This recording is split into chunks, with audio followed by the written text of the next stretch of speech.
主行2025年3月初7，每日圣安宫读经，看见弱小族群的需要。圣经咱做来听读，民数记36章第10到13节。约瑟的后代马西的孙马吉的囝，基列宗族的族长来见摩西甲以色列逐宗族的领袖，讲：上主命令我的主用抽签的方式分土地予以色列人做产业。我的主嘛照上主的命令，将阮的亲族西罗非哈的家业分予伊的查某囝。毋过，伊若嫁予以色列别支族的人，因的家业就会对阮祖公的产业拨给予因的丈夫迄边的支族，安尼阮抽到的产业就会减少。到以色列人运回的年，这个查某囝的家业就会加伫因的丈夫迄边的支族，阮祖公支族的产业就减少。摩西照上主的命令对以色列人讲：约瑟后代的支族讲了有理。关系西罗非哈的查某囝，上主安尼吩咐，因通选择因喜欢的人，毋过着嫁予共支族、共宗族的人。安尼以色列人的产业就袂对即个支族拨去予别个支族。以色列人逐个着守条因家己祖先支族的产业。以色列逐支族所有继承产业的女子，着嫁予共支族的人，予以色列人会当继承因祖先的产业。安尼产业才袂对即组转去别个支族。以色列逐支族的人着守条因家己的产业。西罗非哈5个查某囝马拉得撒、哈达、密加甲拿阿，拢照上主对摩西的命令做，嫁予因的即8兄弟。因拢嫁予约瑟的后代马西支族的家庭，因的家业留伫因老爸的宗族内面。以上是上主伫约旦河边耶利哥对面的摩押平原，通过摩西予以色列人的命令甲规例，看见弱小族群的需要。民数记27章有讲到，西罗非哈的查某囝请求摩西同意予因继承老爸的产业，因为因老爸无生后生。上帝认可这个诉求，透过摩西颁布相关法律。民数记36章延续当时的决定所产生相对的问题。负责人若继承产业，却嫁予别族的人，那安尼伊过去的支族会得到新的产业，若是伊的本族反倒转会因为安尼失去产业。原本予查某囝继承老爸的产业，是要予因的生活得到保障，结果反倒可能予原本的支族土地减少，导致弱小支族变甲愈弱小的危机。弱小族群的需要应当互看见，因为因是容易受忽略的族群。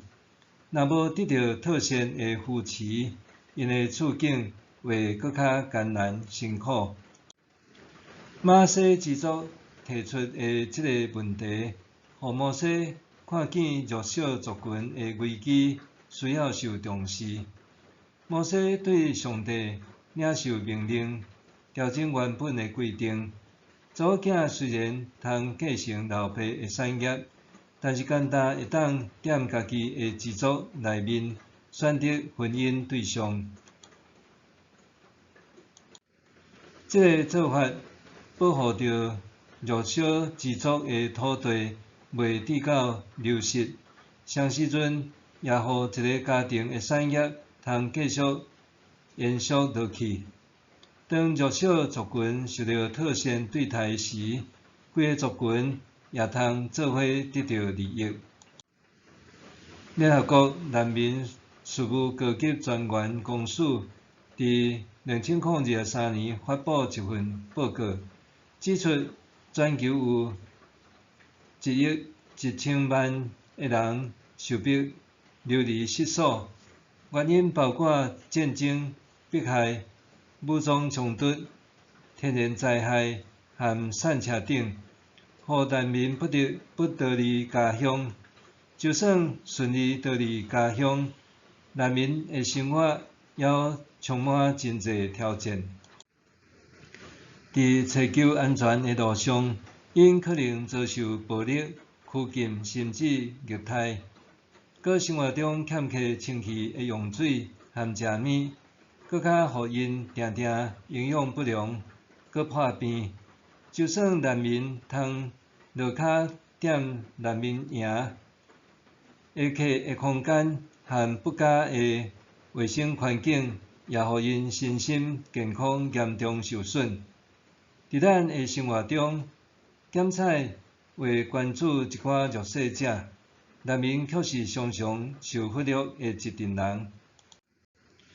近年来，世界侪侪所在发生天灾甲战争，亲像2017年缅甸的罗兴亚难民危机，在当时军方对罗兴亚人发起大规模暴力行动，造成数十万人逃往孟加拉。2022年有乌俄战争爆发，动荡的情况持续到今，也已经有数百万乌克兰难民逃往邻国。另外，连续侪侪年受风灾影响的南苏丹，有2/3国土受淹陷，致使人民流离失所，野生动物死亡，土地因为无法度耕作，造成粮食匮乏。2023年爆发的以色列甲哈马斯战争，相反造成无数的难民，因的生活条件恶劣，处境非常艰难，不论是物质需求，还是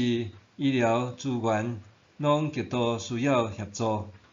愿咱搁较侪关注世界，了解有倒一寡地方的人民拄咧受苦，为着因的艰难处境代祷，相信上主会怜悯受苦的子民，互咱伫能力所及，通互受苦者及时的关怀甲帮赞。默想，我会当为着世界上拄咧受苦的人做一寡啥物？愿主感动我付出行动。我会当为世界上拄咧受苦的人做一寡啥物？愿主感动我付出行动。咱来祈祷，亲爱的天父，我要为世界上因为天灾、战争、散车得受苦的百姓祈祷，求你保守因伫患难中得到扶持甲帮赞，奉主耶稣基督的名求，阿们。愿上帝赐予你身心灵拢勇健平安。